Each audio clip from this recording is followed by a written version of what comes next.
আমি এখন এসে গেছি ব্যান্ডেল চার্চে। আজকে ব্যান্ডেল চার্চ খুবই একটা পবিত্র স্থান।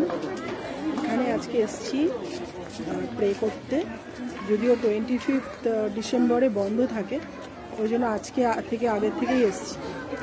আমার সাথে এসছে পরি, এসছে বাবার ফ্যামিলি এসছে। এই যে পরি এখন মোমবাতি ধরাচ্ছে। আর পরি দেখছে যে কত সুন্দর এখানে ফিশ দেখা যাচ্ছে। এখানে কয়েন দেয়, এটা একটা পন্ডের মতো, ছোট্ট একটা পন্ডের মতো। এখানে কয়েন দেয়, সবাই বলে এখানে উইশ করলে নাকি পূরণ হয়, ফুলফিল হয়। এই যাচ্ছে কয়েন, এখানে সবাই কয়েন ফেলেছে। এই যে পরি নাও ভিডিও, তুমি বলো এবার কিছু। এই যে পরি এখন কয়েন ফেলছে, কয়েন উইশ করছে, উইশ করে কয়েন ফেলতে হয়। এখানে উইশ করে কয়েন ফেলতে হয়। এই জায়গাতে উইশ করো, তোমার কোনো মনের উইশ থাকলে সেটা করো, করে এখানে কয়েন ফেলো। এই যে ও মন দিয়ে উইশ করছে আর কয়েন ফেলছে।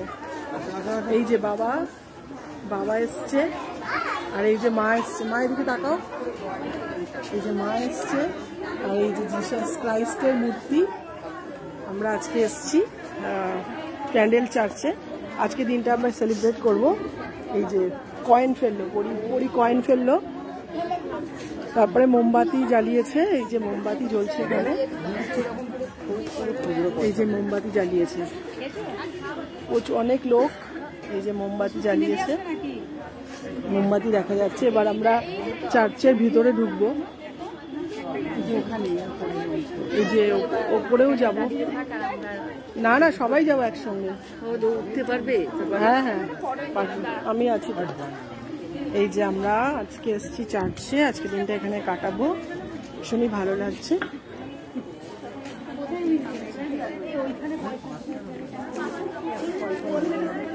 এই যে পরি আজকে খুব সেজে গুজে এসছে ব্যান্ডেল চার্চে। এবার ব্যান্ডেল চার্চের ভিতরেও যাব, চার্চে আমরা প্রে করব, তারও ভিতরে পিকচারও দেব। এখন আমরা আছি ব্যান্ডেল চার্চের বাইরেটা, যেখানে নাকি মোমবাতি ধরানো হচ্ছে। অনেক লোক হয়েছে।